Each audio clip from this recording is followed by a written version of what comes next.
ऋणम पंच परमिष्टि भगवान की जय। आचार्य श्री गुरुवर कुंद कुंद महाराज की जय। आचार्य श्री गुरुवर विद्यासागर महाराज की जय। परम पूजनीय निर्यापक श्रमण मुनि श्री सुधा सागर जी महाराज की जय हो। परम पूज्य क्षुल्लक गौरव श्री गंभीर सागर जी महाराज की। सभी श्रोतागण एवं जिज्ञासु पूज सभी को नमोस्तु करें। नमोस्तु महाराज जी। इच्छामी महाराज जी। राजन जैन मेरठ से पूछते हैं, नमोस्तु महाराज जी, छायक सम्यक दृष्टि भी तीव्र राग करता है, तीव्र मोह करता है, और मिथ्या दृष्टि भी यही करता है। जैसे श्री राम ने राग भी किया, मोह भी किया, तो दोनों में क्या अंतर हुआ? एक व्यक्ति न्याय के लिए क्रोध करता है, धर्म के लिए क्रोध करता है, अन्याय को विनाश करने के लिए क्रोध करता है। एक व्यक्ति धर्म का नाश करने के लिए क्रोध करता है। राम और रावण में ही देख लीजिए, रावण एक के धर्म नाश करने के लिए युद्ध कर रहा है और श्री राम धर्म की रक्षा करने के लिए युद्ध कर रहे हैं। तो जब धर्म की, न्याय की, सत्य की रक्षा करने के लिए जो हिंसादि किए जाते हैं वे पाप की कोटि में नहीं आते, वो राग द्वेष की कोटि में नहीं आते, वो न्याय की कोटि में आते। और जब मिथ्या दृष्टि जो करता है वह संसार के लिए करता है, पाप बढ़ाने के लिए करता है ऐसा, और सम्यक दृष्टि जो करता है उसका परिणाम बिल्कुल भिन्न होता है। क्रिया एक सी दिखती है लेकिन अभिप्राय एक सा नहीं होता है, ऐसा अंतर मानना चाहिए। इंजीनियर सी के जैन इंदौर से पूछते हैं, नमोस्तु महाराज जी, परम शुद्ध आत्मा ही परमात्मा होती है, तो गुरुवर आत्मा को परम शुद्ध बनाने के लिए किन किन बातों का ध्यान रखना चाहिए? आत्मा को शुद्ध बनाने के लिए जो मोक्ष मार्ग बताया है वही है। क्रम से परिग्रह से कम करते हुए, क्रम से पापों से मुक्ति पाते हुए जो महाव्रत लिए जाते हैं, इसके बिना कोई उपाय नहीं है, कोई दूसरा उपाय नहीं है। क्रमशः अपने पर पदार्थों के प्रति राग द्वेष की निवृत्ति होना, कषायें कम होना, पर पदार्थों से सुख की चाहना कम करना। आज प्रातःकाल का प्रवचन था ना कि हम पर से न चाहें, हम ये चाहें कि निरालंबन हम कितने जी सकते हैं, पर के सहारे के बिना कितना जी सकते हैं। जो व्यक्ति निरंतर ये भावना भाता है कि भगवान मुझे कभी किसी का सहयोग न लेना पड़े, उसकी आत्मा की शक्ति बढ़ती है और वह आत्मा एकदम शुद्धता की तरफ जाता है। अशुद्धि तो पर के सहयोग से आती है, और जो पर से हटता जा रहा है, आकाश से पानी गिरता है, शुद्ध ही होता है, लेकिन धूल का स्पर्श पाकर के कीचड़ बन जाता है। तो हमें पानी को शुद्ध नहीं करना है, पानी को धूल से बचाना है।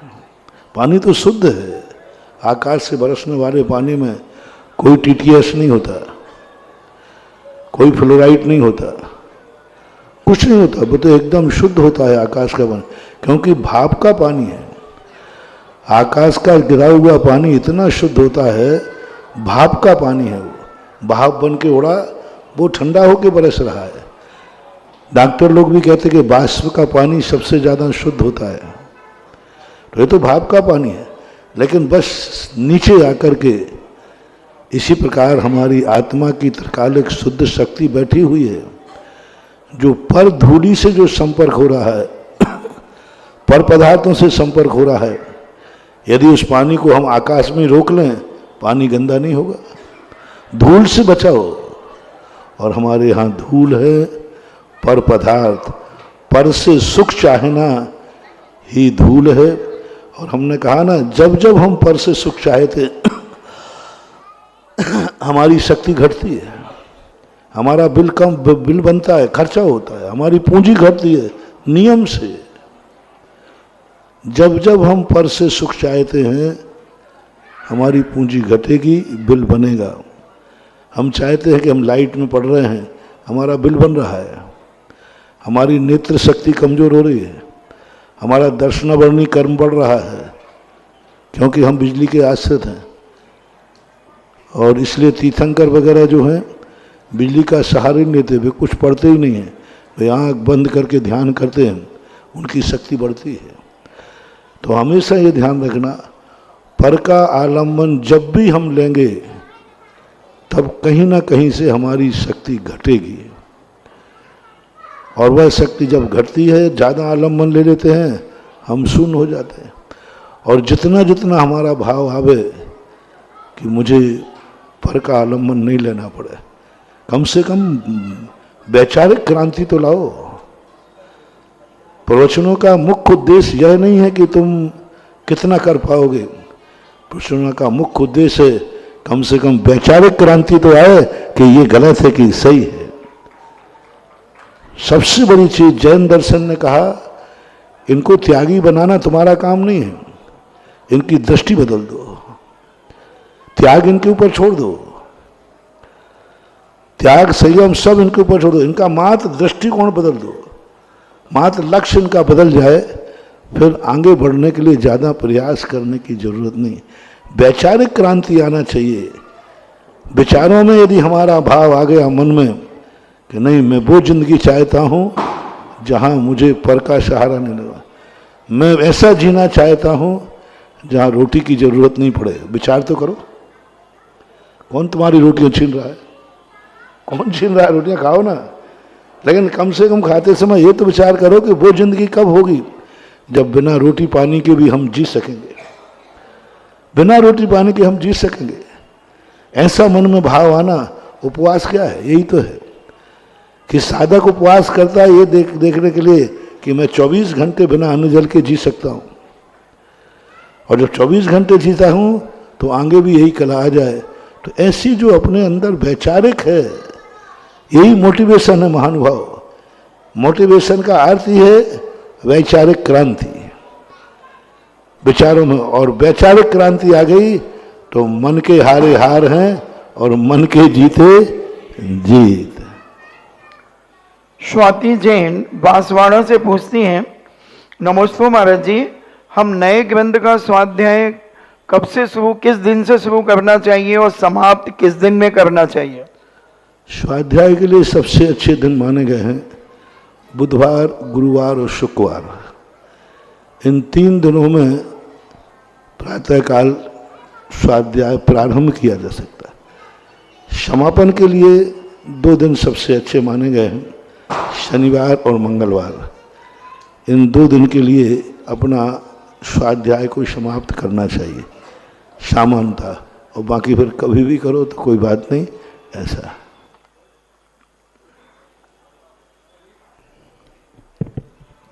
चलिएगा, लाइव सेशन में आप सभी का स्वागत है। जिज्ञासा समाधान का बहुचर्चित कार्यक्रम जो आपको सीधे जीवनवाणी चैनल के माध्यम से, आदिनाथ चैनल के माध्यम से, सुधा कलश और पुण्योदय चैनल के माध्यम से पूरा देश देखता है, सभी का हम स्वागत करते हैं।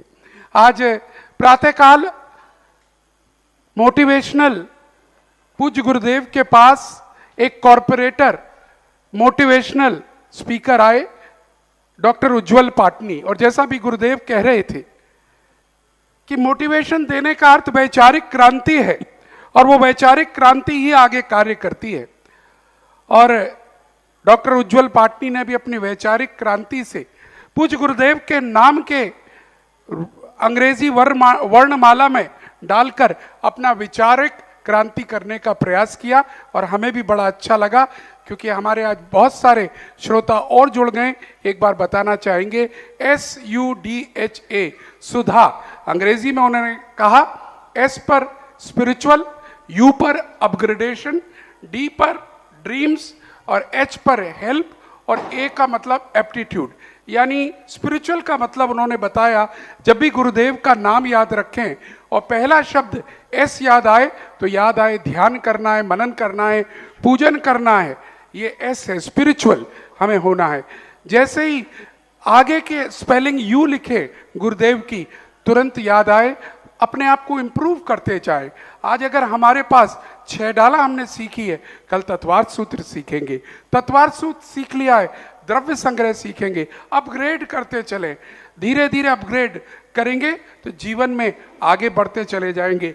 इसी तरह से डी, SUD पर उन्होंने कहा ड्रीम्स, बड़े सपने देखो। और उन्होंने तारीफ करी कि पूरे विश्व में अगर एक बड़ा सपना किसी ने देखा है तो वो पूज्य गुरुदेव ने, वो आगरा नगर में जो तीर्थ बनने जा रहा है उसकी प्रशंसा करी। यानी पूरे देश विदेश में उसकी चर्चा है। अगर स्वप्न देखो तो ऐसा देखो कि कोई और ना देख पाए, और पूज्य गुरुदेव ने अभी तक यही किया है। 41 वर्ष में जो भी किया है उससे आगे बढ़कर किया है। और इसके बाद H जब हम लिखें तो उन्होंने अपना चिंतन दिया। जब गुरुदेव का अंग्रेजी में लिख रहे हो SUDH, H जब आएगा तो H का मतलब है हेल्प, हेल्प का मतलब है दान। और गुरुदेव बार बार याद दिलाते हैं अपने भक्तों को, दान देना कभी मत बंद करना। कमाई अगर हो रही है तो दान भी चलना चाहिए। जिस दिन तुम्हारी कमाई बंद हो जाए उस दिन दान बंद कर देना, लेकिन अगर कमाई हो रही है तो दान अवश्य देना। और दान का महत्व गुरुदेव अनेक बार बताते रहे। अंतिम बात SUDH, ए में उन्होंने बताई एप्टीट्यूड, यानी नजरिया। अपना नजरिया हर चीज से बदलिए। हर व्यक्ति आपको कैसे देखता है, उसका देखने का नजरिया क्या हो सकता है। यानी आप सादगी में आइए। कोई व्यक्ति अगर आपसे 1 मिनट भी मिल जाए तो प्रसन्न होके जाए। मुझे तो बहुत अच्छा लगा, आपको कैसा लगा आपकी तालियां बताएंगी। और आइएगा आज की जिज्ञासाओं की ओर बढ़ते हुए हम बढ़ना चाहेंगे। श्री सुरेश चंद्र जी, रतनलाल जी बड़ौदिया, आज बहुत सारे बड़ौदिया से लोग आए हुए हैं और उन्हीं के प्रश्न हैं। और साथ में इस तरफ आ जाएं, सीमा जैन बड़ौदिया तैयार रहेंगी। परम पूज्य तीर्थ चक्रवर्ती मुनि पुंग श्री सुधा सागर जी महाराज के चरणों में मेरा परिवार तथा सकल दिगंबर जैन समाज बड़ौदिया की तरफ से कोटिशो नमोस्तु नमोस्तु नमोस्तु। चुल्लक जी के चरणों में इच्छामी। महाराज जी, मेरी शंका है कि पर्याप्त और अपर्याप्त क्या होता है और किसे कहते हैं? पर्याप्त और अपर्याप्त किसे कहते हैं? पर्याप्तक अपर्याप्तक वो दशा है जब जीव दूसरी गति से आता है अपना शरीर छोड़ करके। तो यहाँ जब शरीर बनाने के लिए उसे रॉ मटेरियल चाहिए पड़ता है, तो वो रॉ मटेरियल को जो इकट्ठा करता है, तो वो जब तक पूरा रॉ मटेरियल इकट्ठा कर लेता है तो उसको पर्याप्तक बोलते हैं। और जो रॉ मटेरियल इकट्ठा नहीं कर पाया उसके पहले ही मर जाता है, उसे अपर्याप्तक बोलते हैं। क्योंकि जीव आकर के, जैसे कोई गर्म वस्तु गोला है, उसको आप पानी में डाल दीजिए, चारों तरफ से पानी खींचता है। ऐसे ये जीव दूसरी गति से जब आता है तो जहाँ वो जन्म लेता है वहाँ चारों तरफ से पुद्गल वर्गणाओं को खींचता है, इकट्ठा करता है। उसको शरीर बनाना है, शरीर का निर्माण करना है, तो चारों तरफ से वर्गणाओं को खींचेगा, जैसे वो गर्म गोला खींचता है। क्योंकि वो शरीर तो उसका छूट गया। अब जिस व्यक्ति का एक घर छूटता है तो दूसरे को समेटता है। ऐसे ये जीव जब एक शरीर छूटता है तो दूसरे शरीर जहाँ जन्म लेता है चारों तरफ से वर्गणाओं को ग्रहण करता है। अब वो पूरा रॉ मटेरियल ग्रहण कर ले शरीर के निर्माण के लिए, इंद्रियों के निर्माण के लिए, तो पर्याप्तक हो जाता है। और जो नहीं कर पाता है और मृत्यु हो जाती है, धक्का लग जाता है, तो वो अपर्याप्त दशा कहलाती है, अपर्याप्तक कहलाता है। नमोस्तु गुरुजी, नमोस्तु। और आराध्य देव गुरुवर के चरणों में मेरे कुल और जाति, मेरे परिवार की ओर से, मेरी बिटिया की ओर से आपके चरणों में कोटिशः नमोस्तु नमोस्तु नमोस्तु। इच्छा में महाराज जी, इच्छा में। हे भगवान, सबसे पहले मैं आपको आभार देना चाहूँगी। अभी 2 दिन पहले, दिवाली के पहले दिन, मेरे भाई का 3rd फ्लोर से 2nd फ्लोर पर एक्सीडेंट हो गया, जिससे कि शायद ही कोई बच सकता था, लेकिन आपका परम भक्त होने से वह सकुशल सलामत है। हे भगवान, दूसरा मेरे भाई का लड़का है जो किडनी का ट्रांसफर था, जो वो भी संभव नहीं था, लेकिन आपके परम आशीर्वाद से आज वो भी निरोगी है, शरीर स्वस्थ है।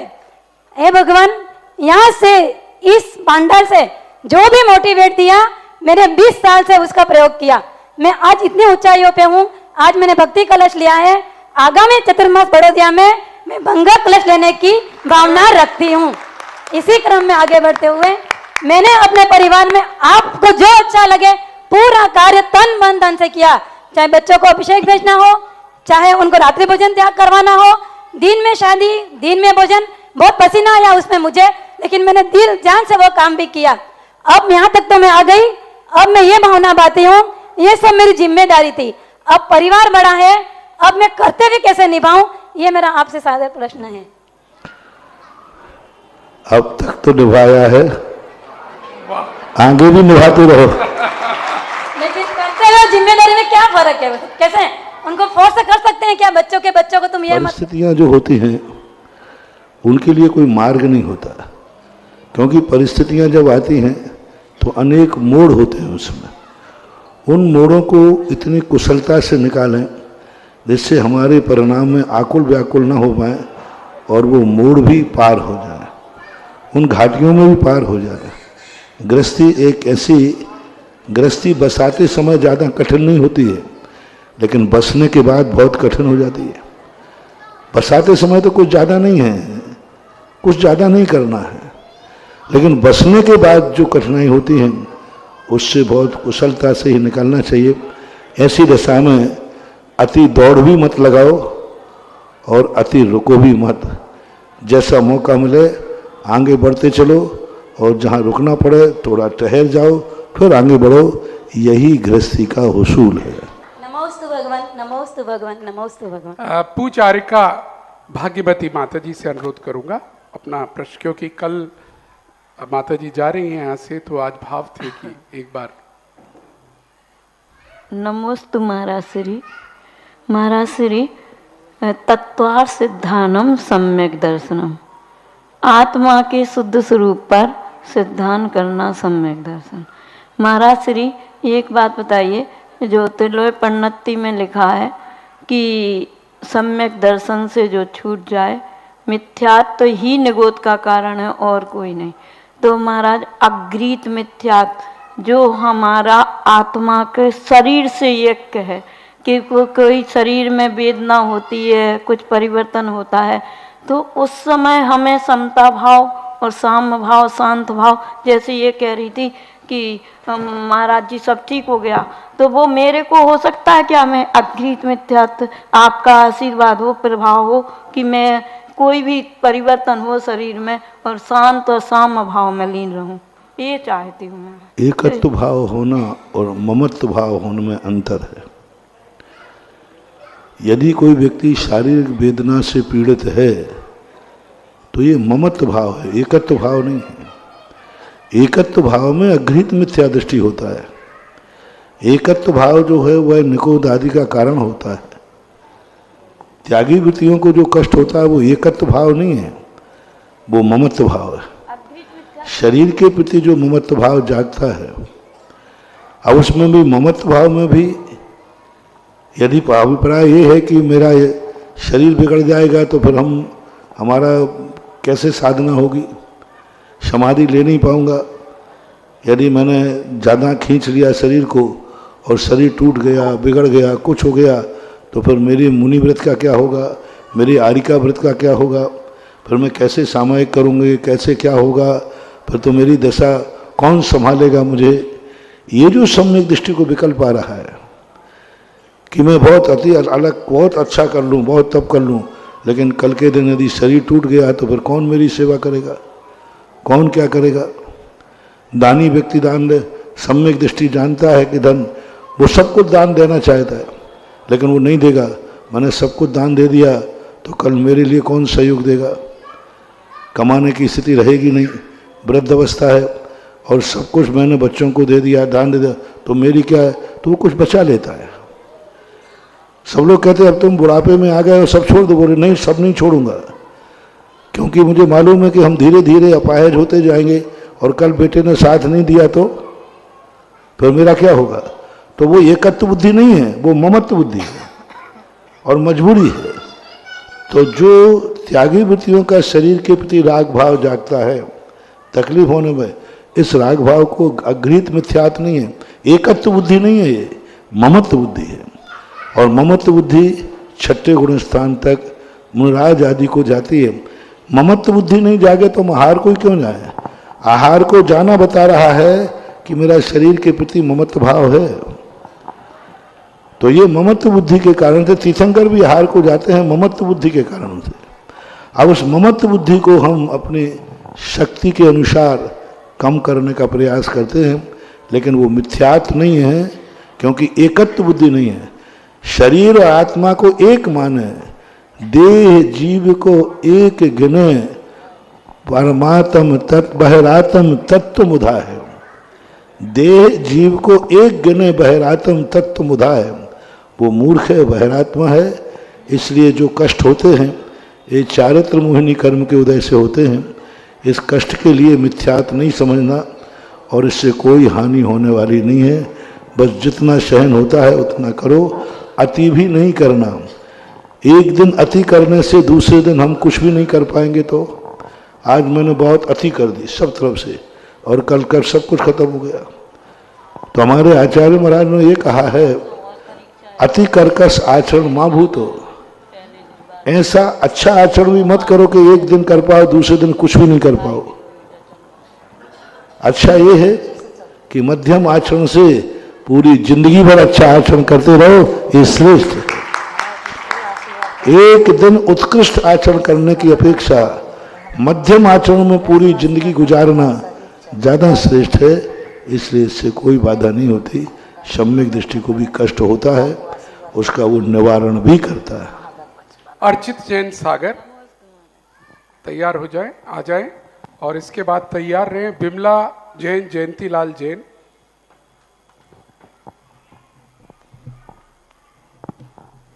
मम आराध्य गुरुदेव के चरणों में बारंबार नमोस्तु। गुरुदेव, मेरी जिज्ञासा न्यू जनरेशन को लेके है, जो कि भगवान को नहीं पूछते और ये तर्क देते हैं कि सब कर्मों के अनुसार होता है, अच्छे कर्म करते जाओ सब अच्छा होता जाएगा, क्यों मंदिर जाते हो, वहां से कुछ नहीं होता। तो गुरुदेव मेरा प्रश्न यह है कि हम इस संसार रूपी सागर में भ्रमण कर रहे हैं, तो इस संसार को चलाने वाला कौन है? अगर इस संसार को चलाने वाला कोई एक है तो वह सबकी सुनता क्यों नहीं है? उसके अंदर इतनी निर्दयता क्यों है? उसके पास तो शक्ति है, वो किसी बीमार व्यक्ति को ठीक कर सकता है, किसी गरीब व्यक्ति को अमीर बना सकता है, परंतु उसके अंदर इतनी निर्दयता क्यों है? और अगर ये संसार स्वयं चल रहा है या फिर अपने कर्मों के अनुसार हमें फल देता है, तो फिर हम भगवान को क्यों पूछते हैं? भगवान, न्यू जनरेशन जो कहती भगवान कुछ नहीं देता है, कर्म से मिलता है, तो स्कूल में भी तो कुछ नहीं मिलता है, फिर पढ़ने क्यों जाते हो? किताब से कुछ नहीं मिलता है, क्यों पढ़ते? पेट तो रोटी से भरता है, किताब से? किताब से भरता है। रोटी से भरता है पेट की, किताब से? पहले रोटी से भरता है ना, तो फिर किताब क्यों पढ़ रहे हो? पढ़ेंगे नहीं तो रोटी नहीं। बस भगवान भी हमारे कुछ देते नहीं है, भगवान हमारे शिक्षक हैं जो हमें गाइडलाइन देते हैं। हम भगवान के पास इसलिए नहीं जाते कि वो मेरा, भगवान हमारा शिक्षक है, मास्टर है, वो हमें गाइडलाइन देता है, वो हमारी मुद्राओं से गाइडलाइन देता है, बिना बोले दान देता है। अवाग विसर्गम बफसा निरूपयंती, उनके शरीर से हमें शिक्षा मिलती है कि देखो उनके शरीर से कितनी बड़ी शिक्षा मिली कि वो भगवान इतने पावन हो गए, इतने पावन हो गए कि दुनिया के शरीर पर जल गिरता है तो गंदा हो जाता है, और प्रभु के शरीर पर जल गिरता है तो गंदे रख हो जाता है। ये उन्होंने शिक्षा दी शरीर के बने, हर क्रिया शिक्षा दे रही है। हमारे यहाँ ये जो मंदिर है ये विद्यालय है, ये कोई करता धरता नहीं है, विद्यालय, यहाँ से सीखा जाता है। गुरु महाराज को देते नहीं है, वो तुम्हारे एक बहुत बड़े गाइड है, निर्देशक है, वो तुम्हें निर्देशक देते हैं, पहली बात। तो दूसरी बात है जो भगवान को नहीं मानता ना, उसके समय जब वो बहुत समस्या में उलझ गया हो, कोई अच्छे कोई एग्जाम को फाइट कर रहा हो, उस समय उससे कह दिया जाए एक नारियल चढ़ा जाए, बेड़ा पार हो जाएगा, वो बिना सोचे बेचारे नारियल लेके आ जाएगा। यानी व्यक्ति भगवान को तो मानने को तैयार है, मान रहा है, लेकिन उसकी समस्याओं का समाधान करे तो। दूसरी बात है, भगवान किसी से कुछ करता धरता नहीं है, न वो सुखी करता है न वो दुखी करता है। वो मात्र तुम्हारे लिए गाइड कर रहा है कि ये कर्म करोगे। Also milestone also sign board. गुरु और भगवान जो होते हैं एक माइल्ड स्टोन होते हैं, जैसे कि मील का पत्थर है, ना वो सड़क है जिस पे तुम चल जाओ, ना वो गाड़ी है जिसमें तुम बैठ जाओ, ना वो ड्राइवर है कि तुम्हारी जिंदगी चला दे। वो तो एक आप जो माइल्ड स्टोन है जो ये बता रहा है इधर जाओगे तो यहां पहुंचोगे, इधर जाओगे तो यहां पहुंचोगे। इसका नाम है भगवान, जो हमें गाइड देता है। आल्सो माइल्ड स्टोन, इससे ज्यादा है ही नहीं। वो मील का पत्थर है, गुरु मील के पत्थर है जो बताते यहां जाओगे तो यहां पहुंचोगे। अब बोलो, अब निर्दयता और आरोप लगाओ, मील के पत्थर को, मील का पत्थर निर्दयी है या करुणावान है? करुणावान है, करुणावान है, क्योंकि वो दिशा दे रहा है, इधर दिशा दे रहा है। तो भगवान और गुरु यही तो सबसे बड़ा भ्रामक हो गया। यदि भगवान को हम मील का पत्थर मान लेंगे तो ना हम भगवान को निर्दयी कहेंगे ना कुछ कहेंगे, उसकी गाइड के अनुसार चलो।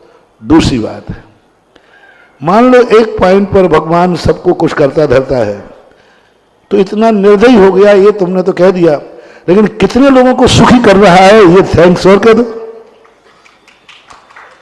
कितने लोगों को? एक मोड़ के पास एक बोर्ड लगा हुआ था, सावधान मोड़ खतरनाक है।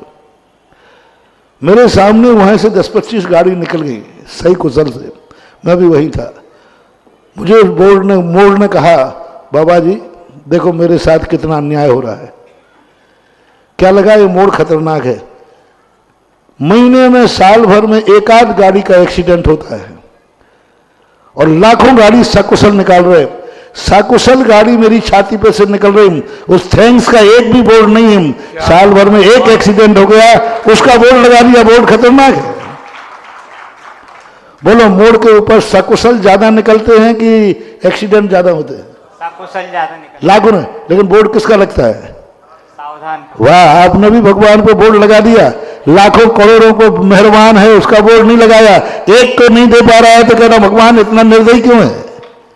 तो ये दुनिया की नीति है कि एक एक्सीडेंट हो जाता है, मोड़ खतरनाक है, और सैकड़ों लाखों सकुशल निकल रहे हैं, उसके लिए कोई थैंक्स का बोर्ड नहीं लगा।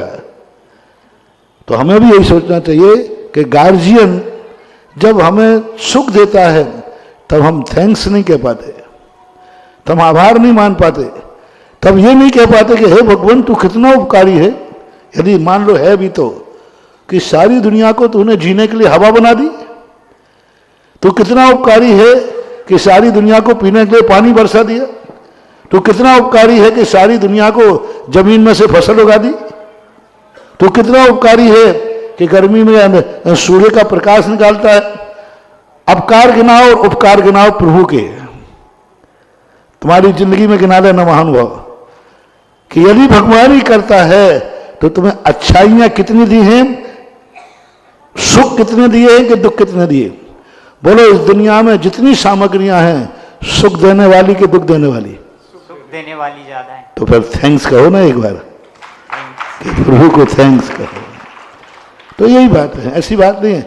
हम ये नहीं सोच पाते हैं कि हमारी कोई कमी रही है तभी भगवान ने, मैंने आज सुबह कहा था ना, कोर्ट से और न्यायालय से जो सजा मिलती है वो अपराध नहीं है, वो न्याय है। जो न्यायपालिका होती ना, तो न्यायपालिका में सजा दी जाती है कि नहीं, फिर उसको न्यायपालिका बोलते हैं।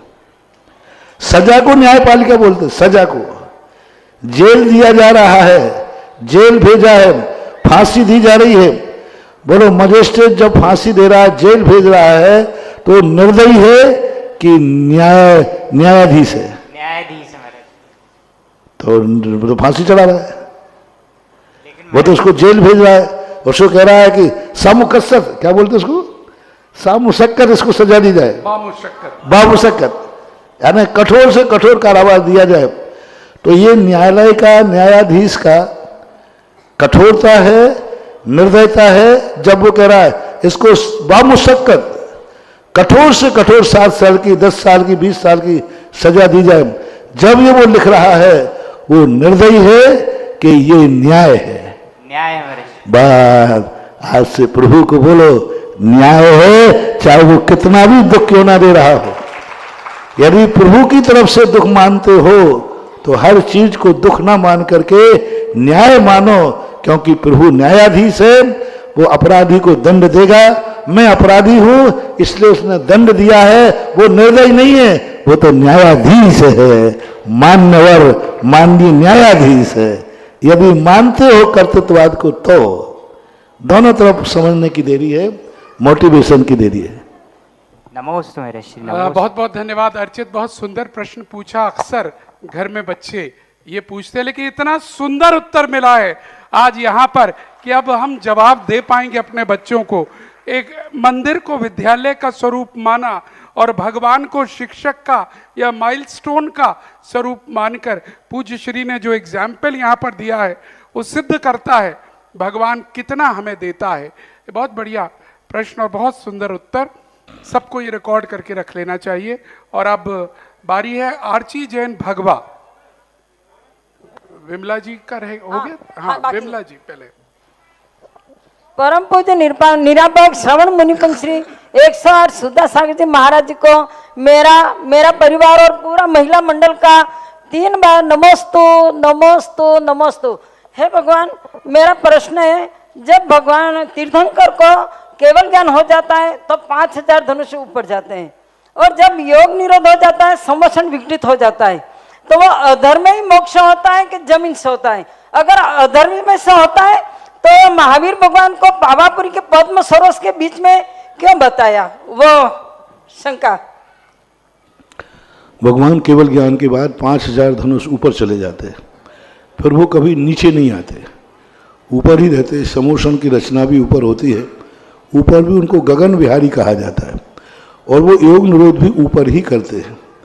अब रही बात पद्म सरोवर में महावीर स्वामी हैं, वो आकाश में ही थे, और आकाश में उनके जब मोक्ष होता है तो शरीर विघटित हो जाता है, नख और केश बैठे। उस सरोवर के मध्य में पूज्यपाद स्वामी ने निर्माण भक्ति के अंदर लिखा उन्होंने कि सरोवर के उन्नत बीच में एक टापू था, उन्नत बीच में टापू का वर्णन किया उन्होंने।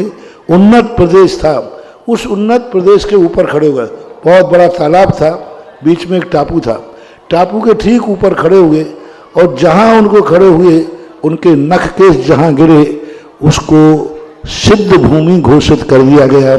पानी में नख केश नहीं गिरे, बीच में जो उन्नत टापू था, वो टापू में पानी में गिरते तो वो कैसे बना पाते? और उसी टापू के ऊपर चरणों की स्थापना करके आज भी वहाँ मंदिर बना हुआ है, ऐसा मानना चाहिए। चाहे सरोवर हो, चाहे भगवान तो आकाश में ही रहेंगे, नख और केश जहाँ गिरते हैं वहाँ ठीक वहीं पर चरण चिन्ह बना दिए जाते हैं।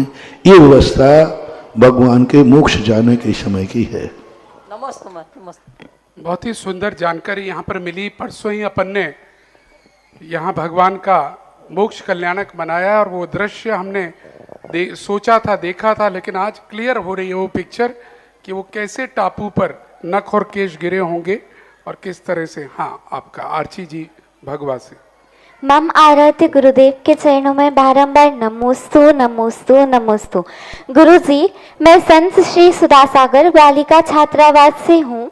मेरी जिज्ञासा यह है कि भारत देश के लोग अपनी भारतीय संस्कृति को भूलते जा रहे हैं और विदेशी संस्कृति को अपनाते जा रहे हैं। जैसे कि गुरुदेव, पहले महिलाएं साड़ी पहन के रहती थीं, पायल बिछिया पहनती थीं, लड़कियां सूट सलवार पहनती थीं। अब वह सब भूल चुके हैं और शादीशुदा महिलाएं सूट पर और लड़कियां जीन्स इत्यादि पर आ गई हैं। परंतु गुरुदेव, दुखद बात यह है कि विदेशी लोग भारतीय संस्कृति में आ रहे हैं और हमारे देश का पुराना रीति रिवाज था। तो गुरुदेव, ये कहाँ तक उचित है, इसका समाधान कीजिए। नमोस्तु गुरुदेव, नमोस्तु गुरुदेव, नमोस्तु। भारतीय लोगों का यही तो सबसे बड़ा सोच बहुत छोटा हो जाता है कि वो दूसरों की नकल करते हैं, लेकिन नकल के साथ अकल नहीं लड़ाते। अब पहले हमारे यहाँ मकान बनते थे, छज्जे होते थे, बरामदा होता था, लेकिन अब विदेशों में फ्लैट बनते, मकान बिल्कुल फ्लैट। ये भी नहीं कि खिड़की पे छज्जा भी होगा, बिल्कुल पूरी 10 मंजिल बिल्डिंग भी बिल्कुल फ्लैट दिखती है। यहाँ लोग फ्लैट बनाने लगे। अब उनको ये अकल नहीं है, वहाँ फ्लैट इसलिए बनाते थे क्योंकि वो ठंडे देश हैं, बर्फीला है, उनका बर्फ गिरेगा तो छज्जे का टूट जाएगा, इसलिए बर्फ गिरे वो सीधा नीचे आ जाए। हमारे यहाँ तो समशीतोष्ण है, खिड़की के ऊपर भी बरामदा होना चाहिए, लेकिन वो ठीक है, एक व्यवस्था नकल कर लेते हैं। इसी प्रकार विदेशी लोगों की हम नकल कर लेते हैं, वहाँ का कल्चर अलग है। आज यहाँ लोग कहते हैं शराब सारी दुनिया पीती है, नहीं पीती दुनिया शराब। भारत के लोग सबसे ज्यादा शराब पीते हैं, अमेरिका में कोई शराब नहीं पीता। वो शराब नहीं पीते हैं, वो चाय पीते हैं, इतना सब पिएंगे वहाँ, क्योंकि वहाँ कल्चर है। वो नशे के लिए शराब नहीं पीते हैं, वो गर्मी के लिए शराब पीते हैं। जैसे आप लोग उकाली पीते हैं ना, चाय पीते हैं, नशे के लिए पीते हो कि थोड़ी गर्माहट के लिए? तो वो लोग गर्माहट के लिए पीते हैं, वो बहकते नहीं, उन सड़कों में नालियों में नहीं गिरते पड़ते, वो घर में आके गालियां नहीं देते हैं, वो उससे किसी के सिर नहीं फोड़ते हैं। जैसे आप लोग छोटी सी चाय पीते हैं ना, विदेशी देखना शराब पिएगा तो बहुत छोटा थोड़ा सा पिएगा, और यहाँ तो सीधा पौआ बोतल ही सीधा डटाएगा। हाँ, वो भी कम पड़ जाए तो भागता है। तो अब वहाँ तो उनकी एक कल्चर है, उनकी औषधि है उनका, लेकिन वहाँ की नकल करके लो साहब यहाँ शराब चल गई। तो ये जो वस्त्रों का पहनावा है, जो संस्कृति है, लोग भूल रहे हैं। उसी का परिणाम है, जितनी ज़्यादा वेशभूषा बदलती जाएगी उतनी नारी असुरक्षित होती जाएगी। आज सबसे ज़्यादा इसी वेशभूषा के कारण से कितने करोड़ बलात्कार पर डे हो रहे हैं, पर डे विश्व के अंदर, और लाखों बलात्कार हो रहे हैं देश में। क्यों हो रहे हैं? कोई व्यक्ति बुरे भाव करने नहीं जाता, लेकिन बाजार में कोई ऐसी वेशभूषा में देखता है, ऐसे कपड़ों में देखता है, उसका मन बिगड़ जाता है।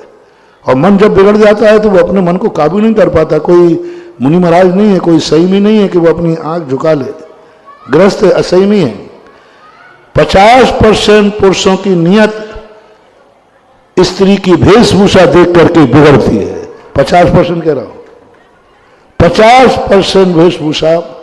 यदि नारी बाजार में पत्नी बनकर निकले, जो पत्नी का भेष हमारे शास्त्रों में कहा है, 50% लोगों की दृष्टि उस पर बुरी नहीं जाएगी। हमारे नगर नारी मां बनने के बाद बाजार में मां के वेशभूषा में निकले, 75% लोगों की नजर झुक जाएंगी, क्योंकि कोई स्त्री नहीं जा रही है, एक मां जा रही है। एक मां का वेशभूषा था, एक पत्नी की वेशभूषा थी, पत्नी का एक आवरण दिया था, पत्नी का एक सिर ढांकने का एक पल्ला दिया था। उस पल्ले के अंदर यदि नारी जाती है तो आप देखना 50% लोग अपनी नजर झुका लेंगे। लेकिन वो एक ढंग के वेशभूषा में जाती है कि कुंवारी कन्या तो पीछे छूट जाती है, लोगों की दृष्टि बिगड़ जाती है, क्योंकि असहमी है। माँ की वेशभूषा में बाजार में निकले, जो माँ का वेशभूषा रहा, माँ की जो पोशाक कही, कोई व्यक्ति के मन में विकल्प नहीं आएगा। तो इस वेशभूषा के कारण से आज देश में बहुत ज़्यादा रेप बढ़ रहे हैं, बहुत ज़्यादा अनैतिकता हो रही है। इसलिए हमारे महावीर स्वामी ने या हमारे शास्त्रों ने एक वेशभूषा की सभ्यता दी थी, एक नारी को सुरक्षा दी थी। लेकिन आज दुपट्टा तो गायब ही हो गया है, और विदेशों में दुपट्टा का फैशन चल रहा है। लेकिन वो दुपट्टा आ तो रहा है, लाज के नाम से नहीं आ रहा है, फैशन के नाम से आ रहा है। आ रहा है, लेकिन अब कैसे आ रहा है? दुपट्टा बहुत हो रहे, लेकिन वो दुपट्टा पूरा हो रहा था ना, अब आधा दुपट्टा आएगा। आप लोग पकड़ना। दुपट्टा तो लाए, लेकिन फैशन के नाम पर लाए आधा दुपट्टा यूं डालने लगे, आधा दुपट्टा। यानी वो लाज के लिए दुपट्टा नहीं आया है, वो नई फैशन के नाम पर दुपट्टा आ रहा है। तो ये सब चीजें हो रही हैं, धोखा खाएंगे, व्यक्ति लौटेगा वहीं पर, लेकिन जब तक लौटेगा तब तक वो बहुत कुछ लुट चुका होगा, तब लौटेगा। अब क्या कहें, हम लोग संबोधन तो करते हैं, व्यवस्थाएं बनाते हैं, जैसा होना है सो क्या करें। चलिए, एक सुंदर प्रश्न और बहुत सुंदर उत्तर।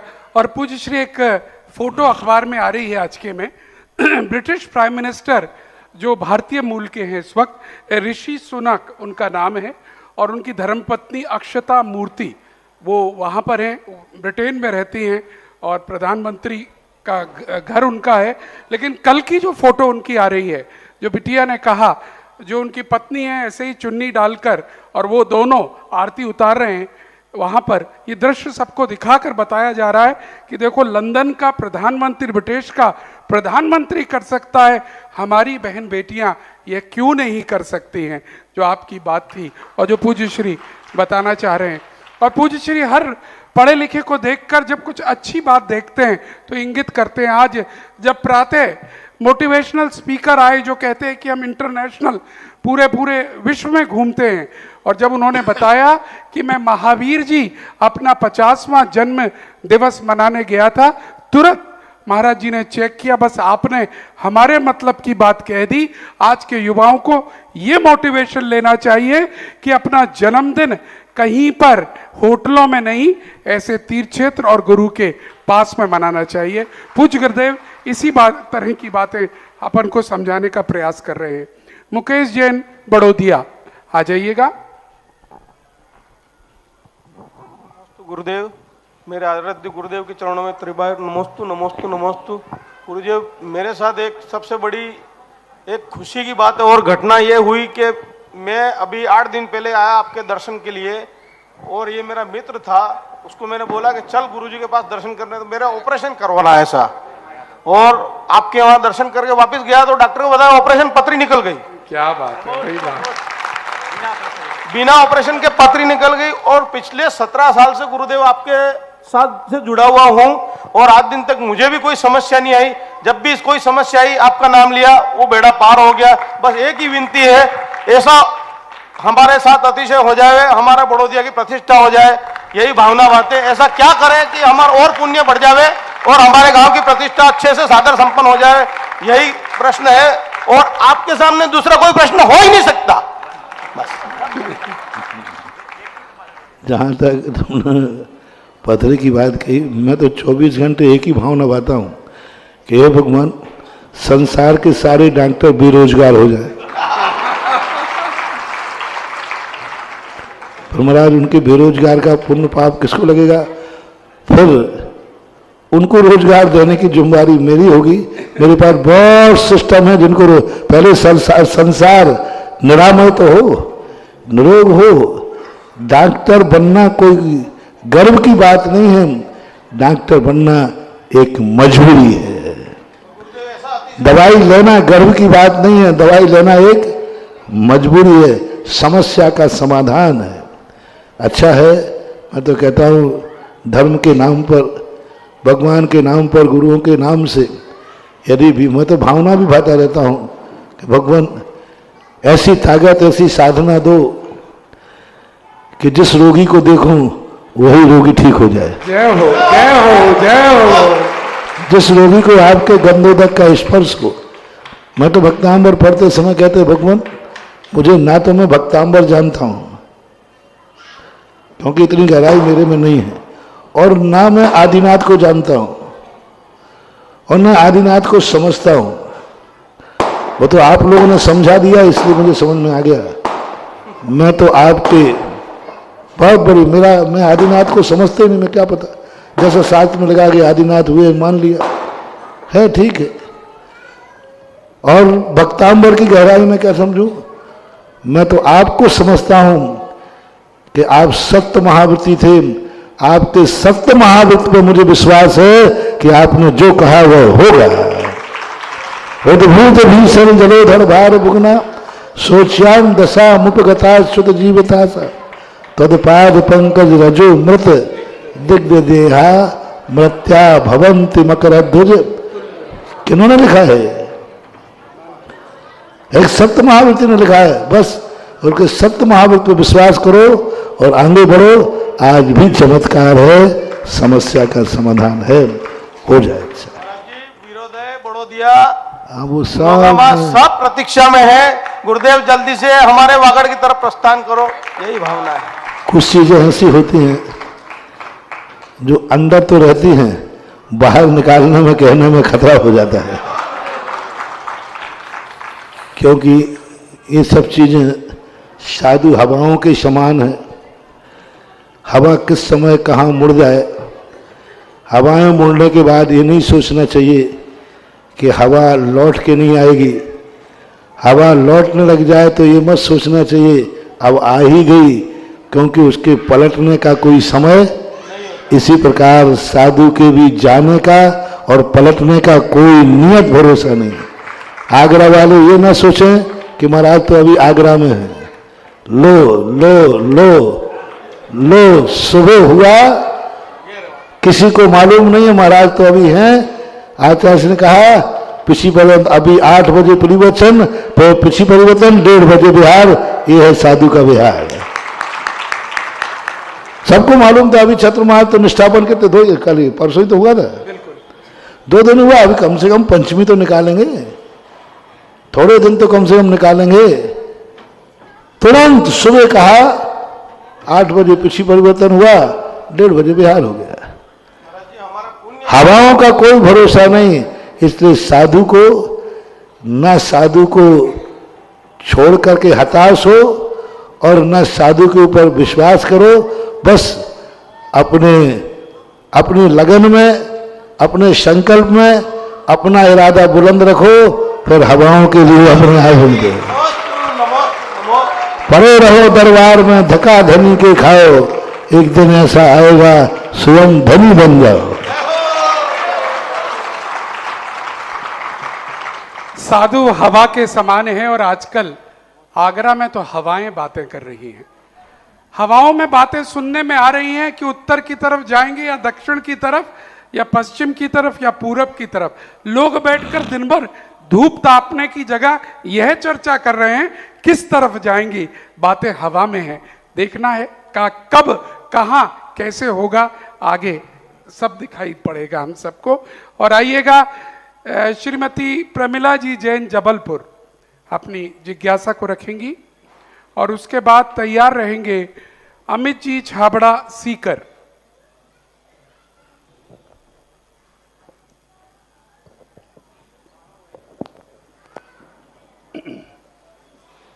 नमोस्तु महाराज जी, नमोस्तु महाराज जी, क्षामी महाराज जी, मेरे आराध्य गुरु को बारंबार नमोस्तु नमोस्तु नमोस्तु। महाराज जी, ज्ञानी जीव जो मतलब संसार से मुक्त हो जाता है तो पुनर्जन्म में वो फिर से ज्ञानी होता है क्या? यदि ज्ञान उसने जन्म जन्मांतरों को प्राप्त किया है तो जन्मांतर में भी ज्ञान का संस्कार रह सकता है। और ज्ञान मात्र समस्या समाधान के लिए किया है, ज्ञान उसने मात्र प्रवचन के लिए किया है, ज्ञान मात्र जिज्ञासा समाधान के लिए किया है, ज्ञान मात्र परीक्षा देने के लिए किया है, ज्ञान मात्र समय बिताने के लिए किया है, ज्ञान मात्र सामान्य रूप से किया है, तो वो ज्ञान यहीं छूट जाएगा। और ज्ञान उसने इसलिए प्राप्त किया है कि नहीं ये ज्ञान हमें जन्म जन्मांतरों तक हो, यह ज्ञान मुझे केवल ज्ञान प्राप्त कराने के लिए कारण बने, यह ज्ञान हमारी आत्मा की पर्याय बने। स्वाध्याय करते समय आपका संकल्प क्या है, किस लिए स्वाध्याय कर रहे हो? यह ज्ञान मेरे जीवन की आत्मा की पर्याय बने और इसी ज्ञान से मैं एक दिन केवल ज्ञान प्राप्त करूं। ऐसी भावना से जब हम ज्ञान प्राप्त करेंगे तो ज्ञान जन्मांतरों में थोड़ा सा निमित्त पाकर, उसको ज्यादा पढ़ाना नहीं पड़ेगा, थोड़ा सा निमित्त पाकर के उसको ज्ञान जाग जाएगा। थोड़ा सा पढ़ाएंगे और उसको पूरा ज्ञान हो जाएगा।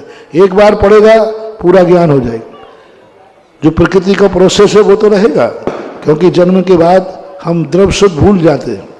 लेकिन क्षयोपशम क्या चमत्कार दिखाएगा कि कोई व्यक्ति को एक बार पढ़ लेता है उसको याद हो जाता है, एक बार सुन लेता है उसको याद हो जाता है। ये क्यों हो रहा है?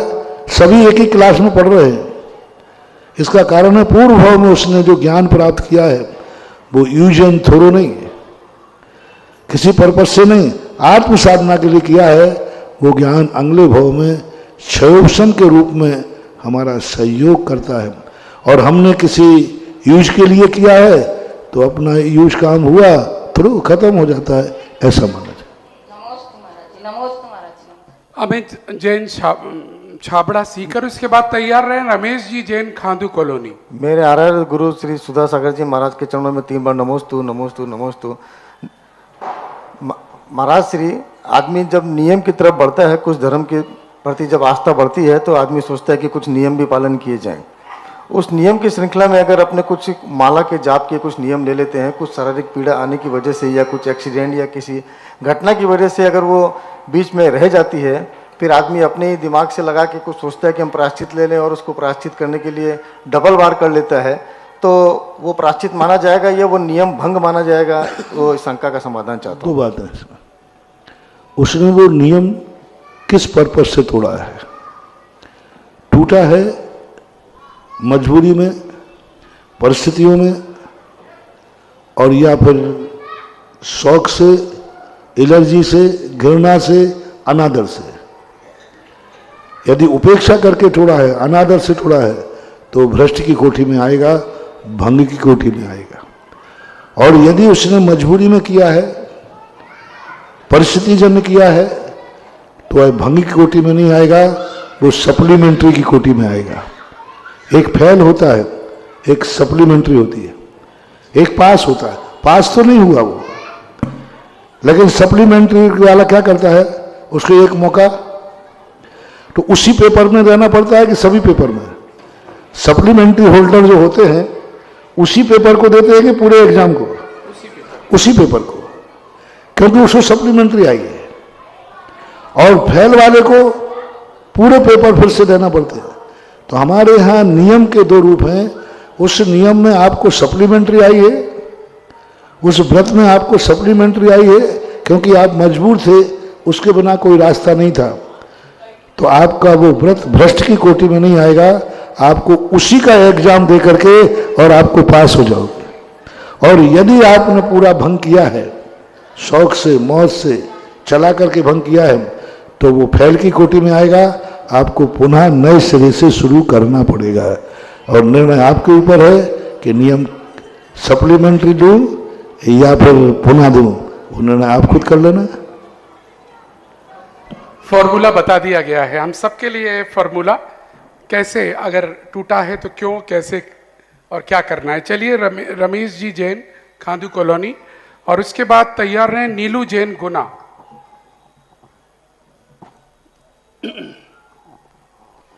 नमोस्तु महाराज जी, नमोस्तु। खांदू कॉलोनी वालों की तरफ से पूरा नमोस्तु महाराज जी। मेरा प्रश्न महाराज जी है कि जो हमारा पूरा मंदिर, पुराना जो मंदिर था उसके अंदर मूल नायक श्यांसनाथ भगवान थे, और जो नया मंदिर बन रहा उसमें भी श्यांसनाथ भगवान की मूर्ति बिठाई जाने का विकल्प किया हम लोगों ने। तो महाराज जी, लोगों का विकल्प यह है कि एक मंदिर के अंदर 2 प्रतिष्ठित मूर्तियां नहीं बैठ सकती हैं। तो महाराज जी, क्या तक सही है ये बात? ये सब बातें यदि गुरु को समर्पित हो तो ऑपरेशन थिएटर में जैसे मरीज जाता है ना, तो लिख के देते तो मरीज मरे या जिंदा रहे। बस जब मंदिर गुरु के पास सौंप दिया है तो ये दिमाग लगाने की जरूरत नहीं है। हम तो दिमाग गुरुदेव। और जो दिमाग लगाते हैं तो ऑपरेशन थिएटर वाला डॉक्टर कहता है साहब अब आप ही ले जाओ इसको। तो कुछ बातें ऐसी होती हैं जिन पर ज़्यादा दिमाग नहीं लगा पाए जाए। यदि गुरु पहचान लिया है, डॉक्टर पहचान लिया है, तो आपको हस्ताक्षर करना है। आपको ये नहीं देखना है वो कौन सी नस काट रहा है, कौन सा लीवर निकाल रहा है। हाँ, यदि डॉक्टर पे संदेह है कि ऑपरेशन के बराबर बहाने किडनी निकाल लेगा तो बात अलग है, और डॉक्टर विश्वसनीय है तो वहां तुम्हें रुकना भी नहीं है। अब वो क्या करेगा अंदर? जो उसको करना है वो करेगा महाराज। तो सारी दुनिया इसी पे चल रही है कि अविश्वास पे चल रही है? विश्वास। बस जब एक जिंदगी का विश्वास आता है, हम एक जिंदगी को संसार का डॉक्टर है, जो धन का डॉक्टर है, उसी को अपनी जिंदगी सौंप देते हैं। ये तो परमार्थ के गुरु हैं, यहाँ तो मंदिर भी सौंप रहे हो जी। नमोस्तु महाराज जी, नमोस्तु। वहां तो जिंदगी सौंप दी तुमने, अपने बेटे की जिंदगी सौंप दी, अपने बाप की जिंदगी सौंप दी। ए पकड़, पेट काटे तो काट, मारे तो मार, वहां हम कोई भी नहीं रहते, अकेला वो रहता है। सारी दुनिया चल रही है इस विश्वास पे कि नहीं? सारी दुनिया इसी विश्वास पे चल रही है। जब परमार्थ क्षेत्र में इतना विश्वास क्यों नहीं? ये तो परमार्थ का क्षेत्र है, जो तुम्हारे गुरु धन के नहीं है, धर्म के हैं, जो रागी नहीं है वीतरागी हैं, जो देशी नहीं है बीत देशी हैं, और वहां तुम लोग अपने इतने दिमाग लगाते हो। ये दिमाग लगाना बंद करो और आगे बढ़ो, सब अच्छा ही अच्छा है। नमोस्तु महाराज। नीलू जैन गुना है नहीं क्या? हाँ, शीघ्रता करें, पहले से तैयार रहा करें। संजय जैन भरूच तैयार रहे। महाराज जी के चरणों में हमारा सतत नमोस्तु नमोस्तु नमोस्तु। इच्छामी महाराज जी, इच्छामी इच्छामी। महाराज जी, मेरी बच्ची जबलपुर प्रवस्थली में पढ़ती है, इसी साल उसका एडमिशन हुआ है, और हमने फीस आधी माफ़ करने की कहा था तो उनने नहीं किया, और आराधना दीदी ने भी इस बार आधी फीस भरने की कहा है। लेकिन हमारी इच्छा है कि इस अगली बार फीस माफ़ की जाए हमारी बच्ची की, हम फीस भरने में असमर्थ है। आप समाज से प्रार्थना करें, मेरा आशीर्वाद है, और समाज से संपर्क में रखें, यही है। संजय जी जैन भरूच। नमोस्तु महाराज जी, नमोस्तु नमोस्तु नमोस्तु। भाई ये जिस गांव के हों, क्योंकि ऐसे बहुत सारे लोग आते हैं, जिस गांव के लोग हों, सब गांव वालों से मेरा कहना है कि गरीब लोग व्यक्तिगत रूप से यहाँ आते हैं जाते हैं, अपने अपने गांव के लोग ऐसे लोगों को छांटें और उन गांव की सारी रिपोर्ट तैयार करें, और पूरी पंचायत फिर ऐसे गरीबों की लिस्ट लेके आए तो सारा भारत उनकी सहायता करने के लिए खड़ा हो जाएगा। अब ऐसे लोग अब आते, कौन कौन किसको करने वाला है? समाज के लोगों का कर्तव्य है, जो पंचायतें बनती हैं, कमेटियां बनती हैं, वे इन परिस्थितियों उनके पास जाएं आप, और वो उस बात के लिए जिम्मेवार होकर के, और वो कहें कि महाराज हमारे गांव में एक गरीब व्यक्ति है, उसके पढ़ाने के लिए नहीं है, उसकी दवाई के लिए नहीं है, उसकी व्यवस्था यदि होती है तो एक वैलिड हो, एक सिस्टम बनना चाहिए। बिना सिस्टम के कई लोगों को कोई विश्वास नहीं होता। कितने लोग कितने नाम से कहाँ कहाँ, ठीक है मैं आपके ऊपर नहीं कह रहा हूँ, कई लोग इसका दुरुपयोग भी कर लेते हैं, कई लोग इसका गलत उपयोग कर लेते हैं, गलत 100 जगह से फीस मिलती है 100 जगह से ले लेते हैं, एक ही मेडिकल का सर्टिफिकेट लेकर 100 जगह चले जाते हैं। तो ये जिम्मेवारी है, आप अपने नगरों, सारे भारत के नगरों से मेरा कहना है, आपके नगर में ऐसे लोगों को जो जैन समाज में है, बिल्कुल गरीब हैं, खाने को भी नहीं है, और उनका बच्चा होनहार पढ़ने वाला है, उनके परिवार की स्थिति बहुत दयनीय है, जवान बेटा है, और उसके लिए किसी कारण से मेडिसिन उसका हो सकता है, बचाया जा सकता है, तो इसकी जिम्मेवारी जो महाजन लोग हैं, जो ट्रस्ट किसे बोलते हैं पंचायत लोग हैं, कमेटी वाले हैं, वो यदि सपोर्ट करके इस बात को उठाए तो मैं समझता हूं संसार का हर जैनी की गरीबी दूर हो जाएगी और हर व्यक्ति को एक वैलिड फीस मिलेगी। हमारे पास देने वाले बहुत हैं, लेकिन देने वालों को हम किसको दिलाएं? तो मेरा आज इस प्रश्न के ऊपर सारे भारत के लोगों का कहना है, आप अपने गांव का एक संभव कमेटी बनाएं, जो आपके कमेटियों के आपके नगर में जो बिल्कुल गरीब हैं, पुअर हैं, वो किस तरीके से परेशान हैं, किस तरीके की उनको आवश्यकता है, आप जमानत लेकर के उनकी एप्लीकेशन लाइए। जमानत होना चाहिए वैलिड व्यक्ति की, जमानत होना चाहिए पंचायत की, जमानत होना चाहिए अच्छे लोगों की। ऐसा नहीं कि आपके रिश्तेदार हों उसकी जमानत दिला दो, और जो जिसकी जमानत आएगी पंचायतों के पंचायत वालों का वो रिश्तेदार ना निकले, ध्यान रखना, मेरा भी एक सिस्टम है। एक बार मैंने घोषणा की तो पंचायत वालों ने अपने रिश्तेदारों को भेज दिया। मैंने कि तुम किसी कमेटी के रिश्तेदार तो नहीं है? बोले हैं। मैंने कि बाहर जाओ यहां से। उसका रिकमेंडेशन करना है। जो तुम्हारा कोई नहीं है, रिश्तेदार नहीं है, तुम्हारा कोई दोस्त यार नहीं है, तुम्हारे कोई पार्टी का नहीं है, लेकिन तुम्हारी समाज में एक गरीब जरूर है, उसका रिकमेंडेशन लेके आइए, फिर देखिए भारत देश में हम कैसी सहायता कराते हैं। एक बार महाराष्ट्र का रिकमेंडेशन एक हमारे पास आया था, बाढ़ पीड़ित में बहुत सारे लोग हमारे पास आए। मैंने कहा रिकमेंडेशन क्या है? क्या गारंटी कि आपका मकान बहा है? जब एक पक्की रिकमेंडेशन की और जब सारे लोगों की बाकायदा बैलेट शीट मंगाई, 250 लोगों के मकान बनाए, आर के वालों ने सबने दिया फिर चंदा, 250 मकान बना के दिए बाढ़ पीड़ितों के लिए। लेकिन रिकमेंडेशन जो आपका जमानत है वो लेने वाला हो, ऐसे बच्चों को लेके आ जाओगे। हम ना किसी से परिचित हैं, ना हम किसी को जानते। आप अपने नगर के प्रतिष्ठित व्यक्ति से, पंचायत से कहलवाइए, वो आकर के यहाँ फरियाद करें कि हमारे गांव में इतने लोग गरीब हैं और हम उसकी जमानत लेते हैं और पढ़ने में होशियार है, ये बहुत अच्छा पढ़ सकता है। तो अभी भारत में गोद लेने वाली सीट बहुत है, जो आपके बच्चों को गोद लेकर पढ़ा सकते हैं और पढ़ा देंगे। मैंने सारे भारत को तरीका बता दिया, अब मुझे ज्यादा डिस्टर्ब मत करना। बिल्कुल, बहुत महत्वपूर्ण बात आज पूज्य गुरुदेव के श्रीमुख से निकली है। पूरा भारत सुन ले। इस प्रश्न के उत्तर में हमारा भी दायित्व है, सबसे पहले हर गांव का, हर शहर का दायित्व है कि अपने शहर और गांव में ऐसी लिस्ट तैयार करे, तैयार करके निष्पक्ष लिस्ट हो, पंचायत के द्वारा जांची परखी लिस्ट हो, और उसमें अगर वहीं पर प्रॉब्लम सॉल्व हो रही हो, नॉर्मली जब लिस्ट बनाने बैठेंगे तो 80% प्रॉब्लम उसी गांव, उसी जिले, उसी शहर में हो जाती है।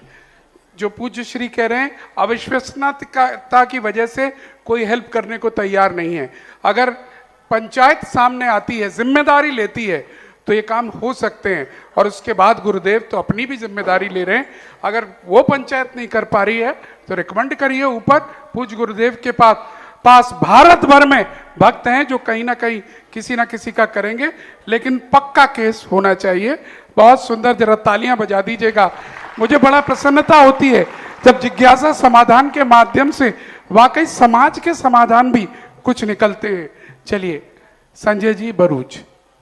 पूज्य गुरुदेव को मेरा कोटि कोटि नमोस्तु नमोस्तु नमोस्तु। महाराज जी, अगर कोई एजेंट जैन धर्म को समझना नहीं, उसमें ये और बोले ना, जो पंचायत है उनका रिश्तेदार नहीं होना चाहिए वो। बिल्कुल बिल्कुल। हाँ, क्योंकि मैं ये भोग चुका हूँ। मैंने एक बार घोषणा की, पंचायतों ने अपने रिश्तेदारों की एप्लीकेशन लगा दी, वो नहीं होना। मैं पूछूंगा फिर वहां दूसरे से कि जो पंचायत है उसका रिश्तेदार तो नहीं है, फिर आ भी जाएगा तो जो पंच हो सकता है वो गरीब हो ही नहीं सकता, उसी पंच से हम उसकी सहायता कराएंगे, रिश्तेदार तो रिश्तेदार।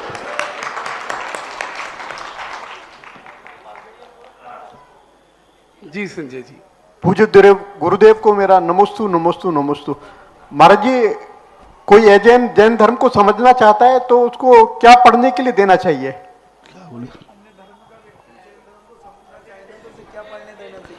समझने के लिए हम, क्योंकि कई शास्त्रों में उदार दिल वाला समझना चाहता है, हिम्मत वाला समझना चाहता है तो बात अलग है। यदि वो कट्टर अपने आप के संप्रदाय में यदि है तो पढ़ने के बाद उसको द्वेष भी हो सकता है, क्योंकि जैन दर्शन एक सत्य घोषणा करने वाला है। वो असत्य को असत्य, सत्य को घोषणा करता है। तो सत्य को कहने वाले व्यक्ति की बात पछाना थोड़ा कठिन हो जाता है। कहते हैं ना भैया ये बहुत खरा सत्य है, तो सत्य को पछाने के लिए बहुत कठिन होता है। जब जैन दर्शन के साथ में उसके असत्य पर प्रहार किया जाता है तो वो तिलमिला जाता है। महाराज जी, यदि इतनी हिम्मत होती हो, मैंने एक बार गोष्ठी की थी पुराण के ऊपर, कोटा की बात है, तो कुछ विद्वानों को बुलाया तो मैंने उनको पहले कह दिया कि भाई आपके श्रद्धा पर, आपके श्रद्धेय पर यदि ग्रंथ में कोई आक्षेप है कि आप उसको सहन कर सकोगे? यदि सहन करने की क्षमता हो तो आना, अन्यथा नहीं आना ही आपको श्रेयस्कर रहेगा। मेरा खुला खाता रहता है। इसलिए उस व्यक्ति को देखकर वो कितना सहिष्णु है। यदि संप्रदाय सहिष्णु है तो फिर कोई भी ग्रंथ पढ़ लेगा, उसको बौखलाहट नहीं आएगी। और संप्रदाय सहिष्णु नहीं है तो ग्रंथ देना थोड़ा खतरनाक है। फिर भी यदि देना ही चाहते हैं तो कुछ हमारे ग्रंथों में ऐसे हैं, जैसे समन सुत्तम नाम का एक ग्रंथ है जो पूज्य आचार्य महाराज ने उस पर हिंदी अनुवाद किया जैन गीता के नाम से, वो ग्रंथ है। कुछ ऐसे जो आध्यात्मिक ग्रंथ हैं, उन आध्यात्मिक ग्रंथों को उनको दिया जा सकता है, क्योंकि हर स्थान पर एक समस्या है। जैन दर्शन चलता है फर्स्ट एंड फर्स्ट कुगुरु कुदेव कुशास्त्र, बस ये पढ़ते ही मामला गड़बड़ हो जाता है। किसी भी दर्शन में यहाँ से शुरुआत नहीं होती, और जैन दर्शन की हर किताब में पहली शुरुआत यही होती है। तो अब वो उसको देख करके उनको विकल्प आ जाते हैं। सावधानी से दिया जा सकता है। यदि सहिष्णु है तो रत्न साहब का चार है, द्रव्य संग्रह है, जैसा भी पढ़ना चाहें, छह ढाला आदि है तो पढ़ सकते।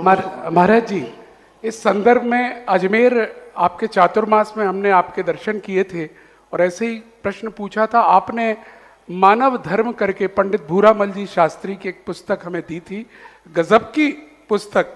मानव धर्म है जो हमारे ज्ञान सागर महाराज ने ब्रह्मचारी अवस्था में, उसको रत्न साबकाचार की हिंदी अनुवाद है। मानव धर्म, कर्तव्य पथ प्रदर्शन, ये ऐसे उन्होंने कुछ लिखे हैं जिनको दिया जा सकता है। लेकिन वही शास्त्र वाली बात, गुरु वाली बात तो उसमें भी आती है। चलिएगा, बहुत बहुत धन्यवाद। चलिएगा, समय कहता है कि जिज्ञासा समाधान के इस कार्यक्रम को यहीं समापन की ओर ले जाना होगा। और अब समय है आरती का। कौन सौभाग्यशाली परिवार, व्यक्ति या ग्रुप समूह होगा जो यहाँ मंच पर आकर आरती करने का सौभाग्य लेगा। बोली के द्वारा प्रारंभ करते हैं। 11,111 रुपये, जो बढ़ावे सो पावे, 11,111 रुपये। शीघ्रता से अपने भावों का अर्पण करें। जिनके भी भाव हो रहे हों हाथ खड़ा कर दें। 11,111 रुपये। आरती करने का सौभाग्य मंच पर आकर परिवार के संग ग्रुप के साथ मौका मिलेगा। 11,111 रुपये, 11,111 रुपये। शीघ्रता से हमारे को नाम दीजिएगा आप। हाँ, कितना कर दूं? हाँ नहीं, वो सब ठीक है। 21,000 कर दूं क्या साहब? चलिएगा, 21,000 रुपये में पूरी बड़ौदिया समाज ने मिलकर ये आरती ली है। और दूसरी आरती, हाँ कितने में? अच्छा, दूसरी आरती 21,000 में ही अभिनव जैन आहारदान के उपलक्ष्य में उन्होंने लिए। दो आरती यहाँ पर आज ली गई हैं। दोनों पक्ष आ सकते हैं ऊपर और आरती करेंगे सभी लोग।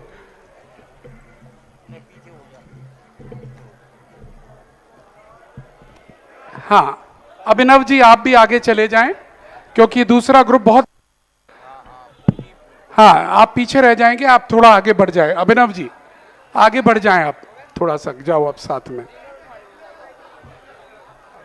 और आज अभिनव जी के बेटी का जन्मदिन भी है। हाँ, बेटे का जन्मदिन भी है और आज आहार दान का सौभाग्य भी मिला। बहुत अच्छा अभिनव जी, बहुत बहुत बधाई आपको। अशोकनगर से ये परिवार है। चलिए, अशोकनगर और बांसवाड़ा।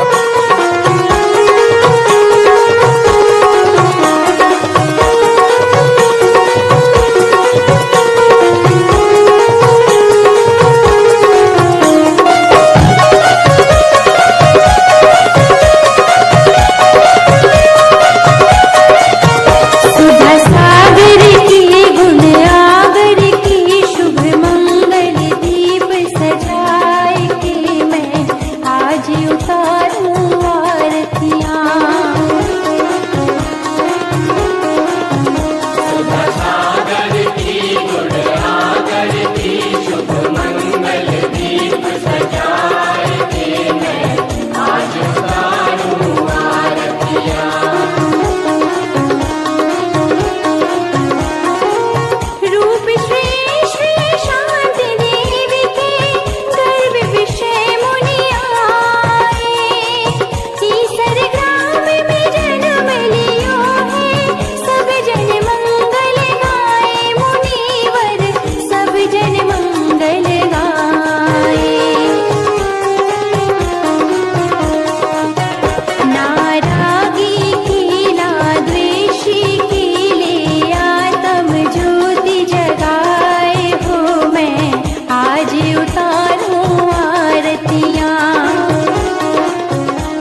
जी उतारो